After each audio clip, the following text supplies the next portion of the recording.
आप सभी का स्वागत है मेरे चैनल एजुकेशन फ्रॉम बुक्स में। आज की वीडियो में हम लोग देखेंगे बिहार बोर्ड क्लास 9 मैथ का चैप्टर 1 नंबर सिस्टम का इंट्रोडक्शन। यानी कि ये जो वीडियो है ये इंट्रोडक्शन वीडियो है और इस चैप्टर के सारे एक्सरसाइज मैंने जो है अलग अलग वीडियो में करवा दिया है और उसका एक प्लेलिस्ट भी बना दिया है। आप लोग जो है उस प्लेलिस्ट को ऊपर दिए गए लिंक को क्लिक करके देख सकते हैं। तो चलिए इस वीडियो को शुरू करते हैं। तो सबसे पहले देखते हैं नंबर सिस्टम यानी संख्या पद्धति। यानी कि इस अध्याय में हम लोगों को संख्याओं के बारे में जानना है कि किस किस प्रकार के संख्या होते हैं, उनके कुछ नियम और गुण जो होते हैं उनके बारे में जानना है। तो शुरुआत करते हैं रियल नंबर यानी वास्तविक संख्याएं से। तो वास्तविक संख्याएं जो होती है वे इस दुनिया में जितनी भी संख्याएं हैं उन्हें ही वास्तविक संख्याएं कहते हैं। अब दुनिया वालों को हर चीज बांटने का बहुत शौक था, तो उन्होंने क्या किया कि इस वास्तविक संख्या को भी दो हिस्सों में बांट दिया। एक को नाम दिया रेशनल और एक को इरेशनल यानी कि परिमेय और अपरिमेय। ये जो अपरिमेय है इसका तो कोई और विभाजन नहीं किया गया, यानी इसे और नहीं बांटा गया। लेकिन अब इस रेशनल नंबर को भी और दो हिस्सों में बांट दिया गया। एक को बोला गया इंटीजर और एक को नॉन इंटीजर्स। तो ये जो नॉन इंटीजर्स है ये और कुछ नहीं बल्कि रेशनल नंबर का ही और जितना भी जैसे बटा में जितना भी नंबर होता है, जैसे 1/2 हो गया, 5/7 हो गया, तो इस तरह के नंबर को ही नॉन इंटीजर्स कहते हैं क्योंकि ये इंटीजर्स नहीं है।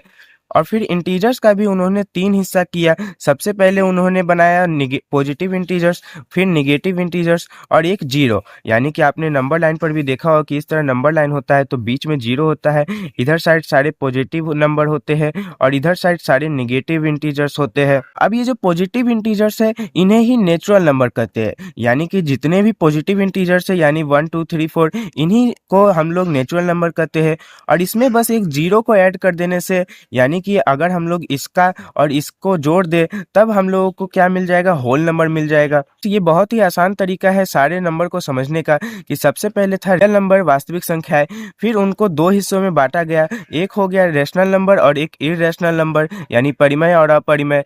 फिर परिमेय संख्याओं को भी दो हिस्सों में बांटा गया। सबसे पहले एक बनाया गया इंटीजर्स यानी पूर्णांक और एक नॉन इंटीजर्स यानी कि ऐसे संख्याएं जो कि पूर्णांक नहीं है।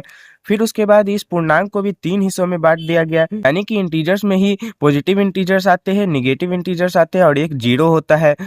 अब इस पॉजिटिव इंटीजर्स को ही हम लोग क्या कहते हैं, नेचुरल नंबर कहते हैं। यानी जितने भी पॉजिटिव इंटीजर्स होते हैं वे प्राकृतिक संख्याएं होते हैं और जितने भी निगेटिव इंटीजर्स होते हैं उनका कोई और विभाजन नहीं किया गया। और जितनी भी पूर्ण संख्याएं हैं उनमें बस एक जीरो जोड़ देने पर ये सभी क्या हो जाते हैं, पूर्ण संख्याएं हो जाती है यानी होल नंबर हो जाते हैं। अब चलिए इनके डेफिनेशन पर बात करते हैं। तो सबसे पहले है नेचुरल नंबर्स। तो नेचुरल नंबर्स यहाँ पर n है तो इसलिए इन्हें जो है n से डिनोट किया जाता है। तो इसमें क्या आ जाता है, सारे पॉजिटिव इंटीजर्स यानी कि 1 2 3 4 5 इस तरह से अनंत तक। फिर आता है होल नंबर। होल नंबर और कुछ नहीं, बस इसी के आगे एक जीरो जोड़ दिया गया तो इस तरह से ये सारे होल नंबर्स हो गए। फिर आता है इंटीजर्स यानी कि पूर्णांक। तो इसको आई से डिनोट करते हैं और होल नंबर को डब्ल्यू से डिनोट करते हैं। तो इंटीजर्स में आई आता है शुरू में इसलिए आई से डिनोट करते हैं। और इसमें क्या हुआ कि इसमें सारे निगेटिव नंबर्स को भी जोड़ दिया गया। तो सारे निगेटिव नंबर्स -1 -2 -3 इस तरह से जोड़ा और सारा होल नंबर जो था वो भी इसमें जोड़ दिया गया। तो इसे हम लोग क्या कहते हैं, इंटीजर्स यानी पूर्णांक कहते हैं। और इसमें ध्यान देने वाली बात यह है कि जीरो जो होता है उसे ना ही पॉजिटिव माना जाता है और ना ही निगेटिव इंटीजर माना जाता है। फिर आता है रेशनल नंबर। रेशनल नंबर यानी कि परिमेय संख्या। अब परिमेय संख्याओं को क्यू से डिनोट किया जाता है। ऐसा क्यों? क्योंकि इसे हम लोग जो है p/q के रूप में लिखते हैं। तो आपको पता होगा कि किसी को भी जब भाग देते हैं तो हम लोगों का जो आंसर आता है उसे हम लोग क्वोशेंट बोलते हैं। तो क्वोशेंट को ही हम लोग जो है यहाँ पे q से डिनोट कर रहे हैं।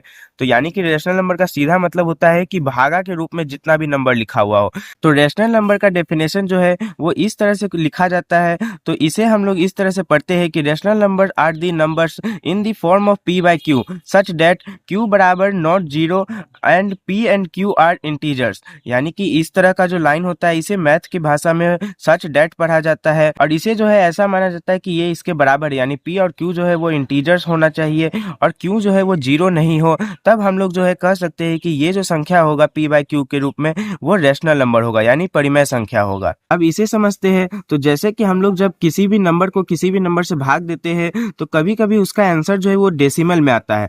तो अगर डेसिमल में जो है वो आंसर आए और वो रिपीट और टर्मिनेट हो जाए, यानी कि या तो रिपीट करते रहे एक ही नंबर या फिर टर्मिनेट हो जाए, तब उसे रैशनल नंबर कहते हैं, यानी परिमेय संख्या। जैसे अगर हम लोग एक नंबर ले 5/2, तो इसे हम लोग क्या लिख सकते हैं, 2.5। तो ध्यान से देखिए, ये टर्मिनेट हो गया, यानी ये आगे और नहीं बढ़ रहा है, तो ये परिमेय हो गया। अब उसी तरह से हम लोग अगर ले ले 1/3, तो अगर हम लोग इसे डिवाइड करें तो ये 0.3333 इस तरह रिपीट करते रहेगा। तो ये टर्मिनेट नहीं हो रहा है लेकिन रिपीट हो रहा है, तो ये भी परिमेय हो गया। लेकिन अब इसी तरह से एक नंबर ले ले, जैसे 1.1010001000 इस तरह से, अगर इस तरह से बढ़ रहा है, तो ध्यान से देखिए कि ये NRNT यानी कि नॉन रिपीटिंग नॉन टर्मिनेटिंग है, यानी कि ये टर्मिनेट भी नहीं हो रहा है, यानी खत्म भी नहीं हो रहा है, आगे बढ़ते ही जा रहा है, और नॉन रिपीटिंग भी है, क्योंकि ये यहाँ पे देखिए सबसे पहले 10 था, फिर 100 आ गया, कुछ भी रिपीट नहीं हो रहा है। तो इस तरह के सभी नंबर्स क्या होते हैं, इर्रेशनल नंबर होते हैं, यानी अपरिमेय संख्या है।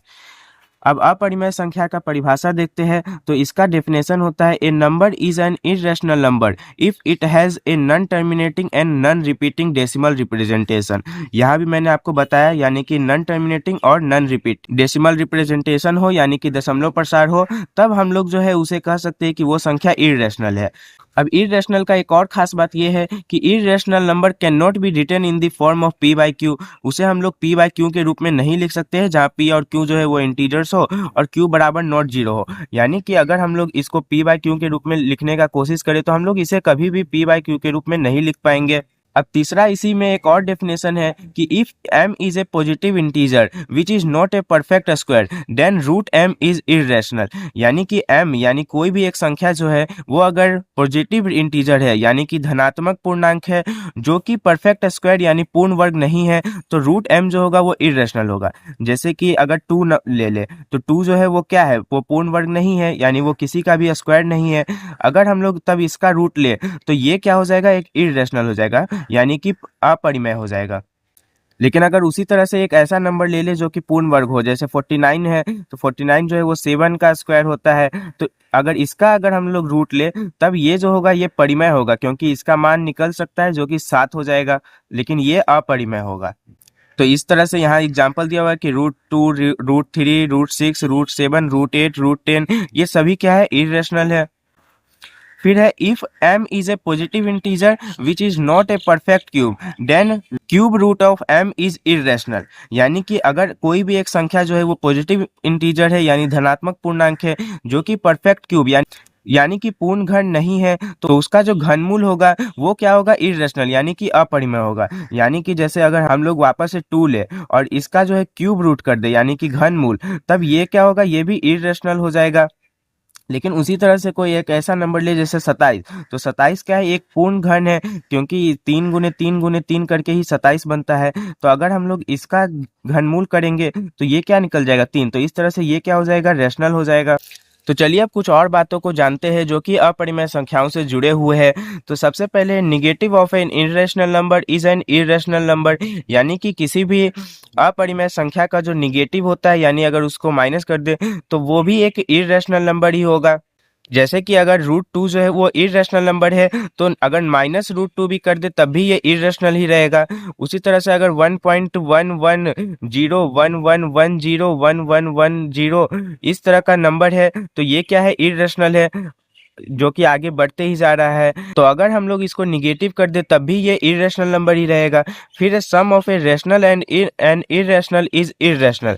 तो ये सब जो इतना लिखा हुआ है, इसे आप लोग बस इस चीज से याद कर सकते हैं। तो इसे बस आप याद रखिएगा कि एक परिमेय संख्या और एक परिमेय संख्या के बीच जब भी जोड़ घटाव गुना भागा ये सब होगा, तब हमेशा आंसर क्या होगा, एक परिमेय संख्या ही होगा।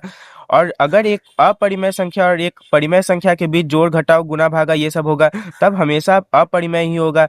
बस वहां पे जो परिमेय संख्या होगा वो 0 नहीं होना चाहिए, क्योंकि 0 से किसी भी नंबर को गुना कर देने पर वापस वो 0 ही आ जाएगा, तब वो परिमेय हो जाएगा। और अगर एक अपरिमेय संख्या और एक अपरिमेय संख्या के बीच जोड़ घटाव गुना भागा कुछ भी होगा, तब कभी आंसर या परिमेय आ सकता है और कभी अपरिमेय भी। तो उसे हम लोगों को पहले सॉल्व करना होगा और उसके बाद ही बता सकते हैं कि वो परिमेय होगा या अपरिमेय। अब देखते हैं find irrational numbers between two irrational या रेशनल नंबर्स, यानी कि दो अपरिमेय संख्याओं या दो परिमेय संख्याओं के बीच अपरिमेय संख्याओं को हम लोग कैसे खोजते हैं ये देखते हैं। तो सबसे पहले देखते हैं बोरिंग मेथड, जो कि आपने बहुत पहले भी पढ़ा होगा कि ए और बी अगर कोई दो गो नंबर है जो कि रेशनल नंबर है, तो उनके बीच हम लोगों को अगर परिमेय संख्या निकालना होता है तो हम लोग क्या करते हैं कि उन दोनों को जोड़ के 2 से भागा कर देते हैं। यानी कि अगर बोल दे कि 3 और 4 के बीच एक परिमेय संख्या बताना है, तो हम लोग इन दोनों को जोड़कर 2 से भागा कर देंगे, यानी कि 7/2 जो होगा वो इन दोनों के बीच होगा। और अगर हम लोगों को उन दोनों संख्याओं के बीच इरेशनल नंबर खोजना होता है तब हम लोग रूट ए बी करते हैं, यानी कि जैसे 3 और 4 के बीच बोल दिया कि हम लोगों को एक इरेशनल नंबर खोजना है, तब हम लोग क्या करेंगे कि बस इन दोनों को गुना करके रूट में लिख देंगे, यानी कि 4×3=12। तो यानी कि √12 क्या हो जाएगा, इरेशनल नंबर हो जाएगा जो कि इन दोनों के बीच है। अब एक क्वेश्चन लेते हैं, जैसे कि दिया हुआ है कि 3/2 और 4/5 के बीच हम लोगों को जो है 10 परिमेय संख्याएं खोजना है। तो अगर हम लोग जो है सबसे पहले इन दोनों को जोड़ेंगे, फिर 2 से भाग देंगे, इस तरह से अगर करते रहे तो बहुत ज़्यादा समय लग जाएगा। तो इसीलिए हम लोग जो है इसे बोरिंग मेथड करते हैं। तो लेकिन हम लोग यहाँ पे क्या करेंगे कि दोनों को जो है कोई बड़े संख्याओं से गुना कर देंगे, जैसे कि 10/10 से गुना कर देते हैं, तो नीचे क्या, तो ये क्या हो जाएगा, 30/20 हो जाएगा। अब यहाँ पे 20 है तो यहाँ भी 20 लाने के लिए हम लोग क्या करेंगे कि 4 से गुना कर देंगे, तो ये क्या हो जाएगा, 4×4=16 और 5×4=20 हो जाएगा। अब ध्यान से देखिए कि यहाँ पे 20 है और यहाँ भी 20 है, तो नीचे जब सेम हो जाए तो यहाँ पे ऊपर क्या है, 16 है और 30 है, तो 16 और 30 के बीच में बहुत सारी संख्याएं आती है, उनमें से कोई भी 10 जो है हम लोग लिख सकते हैं, जैसे कि 17/20, 18/20, 19/20। इस तरह से हम लोग जो है कोई भी 10 संख्या इन दोनों के बीच में जो है हम लोग बता सकते हैं। तो इस तरीका से हम लोग जो है जितने संख्याएं दिया हुआ है उसे हम लोग बना सकते हैं। तो इसलिए हम लोगों को जो है बोरिंग मेथड नहीं इस्तेमाल करना है। अब इसी तरह से अगर बोल दे कि इन दोनों नंबर के बीच हम लोगों को अपरिमेय संख्या 4 गो बताना है, तो हम लोग क्या करेंगे कि सबसे पहले इसको डिवाइड करके लिख लेंगे। तो जैसे कि अगर हम लोग इसे डिवाइड करेंगे तो ये 1.5 आ जाएगा, और 4.5 को डिवाइड करेंगे तो 0.8 आ जाएगा। अब हम लोगों को इन दोनों नंबर के बीच कोई भी एक अपरिमेय संख्या अगर बताना है, तो हम लोग क्या करेंगे कि ध्यान से देखिए, 0.8 है और ये 1.5 है, तो 0.8 के बाद क्या आता है, 0.9, फिर आ जाएगा 1, उसके बाद 1.2, 1.3, 1.4। तो इन सब में से कोई भी एक ले सकते हैं, जैसे कि हम लोग लिख सकते हैं कि 1.414111 इस तरह से एक नंबर लिख दिए, तो ये क्या हो गया, अपरिमेय हो गया क्योंकि रिपीट नहीं हो रहा है, और साथ में ये इन दोनों के बीच होगा। उसी तरह से एक नंबर ले ले, जैसे कि 0.9090009000, तो इस तरह का नंबर जो है जो आगे बढ़ते ही जा रहा है, तो ये भी अपरिमेय हुआ जो कि इन दोनों के बीच होगा। तो इस तरह से हम लोग जो है इस बहुत सारे नंबर जो है अपरिमेय संख्या जो है पता कर सकते हैं इन दोनों नंबर के बीच। तो इस तरह का जो है हम लोगों को रूट ए बी का इस्तेमाल तभी करना है जब हम लोगों को एक ही संख्या खोजना हो। अगर बहुत सारा संख्या है तब हम लोगों को इस तरह से करना है कि पहले डिवाइड कर लेना है और उसके बाद उसके बीच में कोई भी नंबर इस तरह से लिख देना है। चलिए अब देखते हैं representation of irrational number on number line, यानी कि अपरिमेय संख्याओं को हम लोगों को संख्या रेखा पर कैसे दिखाना है उसे देखते हैं। तो सबसे पहले आप ये देखिए कि पाइथागोरस थ्योरम आपने पिछले क्लास में पढ़ा होगा। तो ये जो है एक राइट एंगल ट्रायंगल पर होता है, यानी कि राइट एंगल ट्रायंगल में ये बेस होता है, ये परपेंडिकुलर होता है और ये हाइपोटेन्यूज होता है। तो हाइपोटेन्यूज का स्क्वायर जो होता है वो बेस के स्क्वायर प्लस परपेंडिकुलर के स्क्वायर के बराबर होता है। तो अगर हम लोग इस स्क्वायर को उधर साइड भेज दे तो हाइपोटेन्यूज क्या निकल जाता है, √(b² + p²), यानी कि बेस का स्क्वायर प्लस परपेंडिकुलर का स्क्वायर का रूट जो होता है वो हाइपोटेन्यूज के बराबर होता है। अब इसमें आपको ये बात बस याद रखना है कि हाइपोटेन्यूज हम लोगों को जितना भी लाना होता है, जैसे कि अगर √2 लाना है तो परपेंडिकुलर जो है हमेशा 1 लेना होता है और बेस जो होता है वो इससे एक कम का रूट लेना होता है, यानी √1। तो इस तरह से हम लोग जो है √2 को अगर नंबर लाइन पर जैसे दिखाना है तो सबसे पहले हम लोग क्या करेंगे कि बेस कितना लेना था, √1, तो जो कि 1 के बराबर होता है।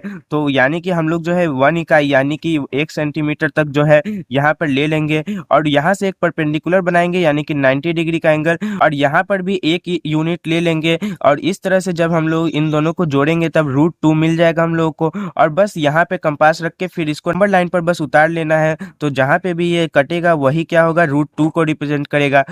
अगर आप लोग नंबर लाइन पर और अच्छे से समझना चाहते हैं कि कैसे किसी भी रूट नंबर को दिखाना है, तो ये वीडियो आप देख सकते हैं जो स्क्रीन पर आ रहा है। इसमें मैंने बहुत अच्छे से बताया है कि सारे रूट नंबर को कैसे नंबर लाइन पर दिखाना है। तो उसी तरह से है कि रूट 3 को नंबर लाइन पर दिखाना है, तो उसके लिए बेस क्या लेंगे, रूट 2 लेंगे। तो यानी कि हम लोग सबसे पहले रूट 2 बना लेंगे जिस तरह से हमने पहले बनाया था, और फिर यहाँ से एक एक यूनिट का परपेंडिकुलर बना लेंगे। तो इस तरह से ये क्या हो जाएगा, रूट 3 हो जाएगा, और फिर इसको कंपास से नीचे गिरा लेंगे तो ये रूट 3 हो जाएगा। अब देखते हैं लॉज ऑफ एक्सपोनेंट्स, यानी कि एक्सपोनेंट्स यानी कि जो पावर होता है यानी घात होता है। जैसे कि 5 का पावर 3 लिखते हैं, तो ये जो होता है इसी को हम लोग एक्सपोनेंट बोलते हैं यानी कि घात बोलते हैं। तो इसका कुछ नियम होता है, उसे देखते हैं। सबसे पहला नियम है कि a का पावर m इंटू a का पावर n बराबर a का पावर m प्लस n, यानी कि किसी भी एक नंबर का पावर है और उसी सेम नंबर का कोई और पावर है, तो वो दोनों पावर जो है जुड़ जाता है अगर वो दोनों गुना में हो। जैसे कि अगर हम लोग लिख दे 5 का पावर 3 इंटू 5 का पावर 8, तो ये दोनों गुना में है और बेस सेम है और पावर अलग अलग है, तो ये पावर क्या होता है, जुड़ जाता है। यानी कि 5 का पावर कितना हो जाएगा, 8 3 11 हो जाएगा। फिर उसी तरह से a का पावर m बटा a का पावर n, यानी कि अगर भागा में हो और बेस सेम हो और लेकिन पावर अलग अलग हो तो पावर जो है वो घट जाता है। यानी अगर 5 का पावर 3 बटा 5 का पावर 8 होगा, तब ये जो है घट जाएगा पावर, तो ये क्या हो जाएगा, घटकर 5 का पावर -5 हो जाएगा। तो इस तरह से हम लोग इसको लिख सकते हैं। फिर उसके बाद है कि a का पावर m और इस पूरे का पावर n है, यानी कि किसी नंबर का पावर कुछ है और उस पूरे का कुछ पावर है, तो वो जो पावर है वो मल्टीप्लाई हो जाता है। यानी कि जैसे अगर 5 का पावर 2 है और इस पूरे का पावर 12 है, तो ये जो है गुना हो जाएगा। यानी कि 5 का पावर क्या हो जाएगा, 12 2 जा 24 यानी 24 हो जाएगा। फिर है कि a का पावर m है और b का भी पावर m है और गुना में है, यानी कि बेस अलग अलग है लेकिन पावर सेम है। बेस जो है वो गुना हो जाता है और दोनों का एक ही पावर हो जाता है। जैसे कि अगर है 5 का पावर 3 और 3 का पावर 3 है, तो इसमें क्या होगा कि गुना में है अगर, तो ये और ये गुना हो जाएगा और पावर सेम रह जाएगा, यानी कि 15 का पावर 3 हो जाएगा। फिर अगला नियम है कि ए बी का पावर m, यानी कि यहाँ पे बस इसी का उल्टा है, तो हम लोग जो है दोनों को अलग अलग पावर दे सकते हैं। यानी कि अगर हम लोगों को दिया हुआ है 16 का पावर है 3, तो हम लोग इसको जो है अलग अलग करके भी लिख सकते हैं, यानी कि 4 का पावर 3 इंटू 4 का पावर 3 भी लिख सकते हैं, या फिर इसको और भी तोड़ कर लिख सकते हैं, यानी कि 2 का पावर 3 2 का पावर 3 गुने 4 का पावर 3, या फिर इसको भी तोड़ कर लिख सकते हैं 2 का पावर 3 इंटू 2 का पावर 3 इंटू 2 का पावर 3 इंटू 2 का पावर 3। तो इस तरह से हम लोग मतलब कि इस नंबर को अलग अलग तरीके से तोड़ कर भी लिख सकते हैं, बस सबको फिर पावर अलग अलग मिल जाएगा। फिर अगला नियम है a का पावर -n रहे, यानी निगेटिव में अगर पावर रहे तब वो बटा में आकर पॉजिटिव हो जाता है। यहाँ पर जैसे आया था 5 का पावर -5, तो अगर हम लोग जो है इसे बटा में लिख दे तो 5 का पावर सिर्फ 5 हो जाएगा, यानी निगेटिव से पॉजिटिव में हो जाएगा। और इसी का ठीक उल्टा भी होता है कि अगर दिया हुआ है 1/5 का पावर -5, तो अगर हम लोग जो है इसे ऊपर भी ले आए तब भी ये जो है क्या हो जाएगा, पावर पॉजिटिव हो जाएगा, यानी 5 का पावर 5 हो जाएगा। फिर अगला नियम है कि a का पावर 0, यानी किसी भी नंबर का पावर 0 जो होता है वो 1 होता है। बस यहाँ पे ये याद रखना है कि 0 का पावर 0 जो होता है वो अनडिफाइन होता है, तो इसे हम लोग जो है 1 नहीं बोल सकते हैं। अब देखते हैं इस चैप्टर के लास्ट टॉपिक को, जो कि है रैशनलाइजेशन, यानी कि परिमेयकरण। तो इसमें हम लोग क्या करते हैं कि हर का परिमेयकरण करते हैं, यानी अगर हर में, यानी कि आपको पता हो कि जब भी बटा के रूप में होता है तो ऊपर वाले को अंश बोलते हैं और नीचे वाले को हर। तो हर में अगर कोई भी इरेशनल नंबर हो तो उसका हम लोग क्या करते हैं कि परिमेय में उसको बदल देते हैं, तो उसी को परिमेयकरण करना कहते हैं। तो परिमेयकरण करने से होता ये है कि बटा में कोई सिंपल सा नंबर आ जाता है, यानी कि परिमेय संख्या आ जाता है, जिससे कि हम लोग जो है उसे आसानी से फिर भाग कर सकते हैं। तो रैशनलाइजेशन करने के लिए आपको बस ये याद रखना है कि बीच का साइन चेंज करके मल्टीप्लाई कर देना है या फिर डिवाइड कर देना है। जैसे अगर कोई सिंपल सा नंबर जैसे दिया हुआ है कि 1/√7, तो अगर कोई एक टर्म हो यानी एक पद हो, तब हम लोग बस उसी टर्म से सिंपल गुना कर देते हैं दोनों तरफ, यानी ऊपर और नीचे भी। तो आंसर क्या आ जाता है, √7 ऊपर हो जाएगा 1 से गुना होने पर, और नीचे √7 इंटू √7 क्या हो जाता है, 7 हो जाता है। तो इस तरह से हर में क्या आ गया, एक परिमेय संख्या आ गया, तो इसी को हर परिमेयकरण कहते हैं। लेकिन अगर दो टर्म हो यानी दो पद हो तब हम लोग क्या करते हैं कि बीच का साइन जो है उसे बदल कर फिर दोनों तरफ गुना कर देते हैं ऊपर और नीचे। यानी अगर यहाँ प्लस है तो माइनस करके और दोनों तरफ और फिर गुना कर देंगे। तो इस तरह से ये गुना होगा 1 से तो क्या आ जाएगा, वही आ जाएगा। और इसमें ध्यान से देखिए कि ए प्लस बी और ए माइनस बी बन गया। तो यानी कि ए स्क्वायर माइनस बी स्क्वायर, यानी कि √5 का स्क्वायर करेंगे सबसे पहले और फिर माइनस कर देंगे √2 का स्क्वायर। तो √5 का स्क्वायर क्या हो जाएगा 5 और √2 का स्क्वायर हो जाएगा 2 और इन दोनों को घटाने पर क्या आ जाएगा 3। तो इस तरह से ये क्या हो गया, परिमेयकरण हो गया, यानी नीचे परिमेय संख्या आ गया। फिर उसी तरह से अगर एक और क्वेश्चन ले, जैसे ये है तो इसमें भी माइनस है तो प्लस करके गुना कर देंगे दोनों तरफ। तो 1 से गुना होने पर ये सेम नंबर आ जाएगा। और √7 का स्क्वायर क्या हो जाएगा 7 और माइनस और 2 का स्क्वायर क्या हो जाएगा 4। तो 7 - 4 क्या हो जाएगा 3। तो इस तरह से परिमेयकरण करते हैं। तो इसी के साथ हमारा ये इंट्रोडक्शन वीडियो कंप्लीट होता है। मुझे उम्मीद है कि आपको ये इंट्रोडक्शन वीडियो में बहुत कुछ समझने को मिला होगा। तो इसी के साथ मिलते हैं दूसरे किसी मजेदार वीडियो में। जय हिंद।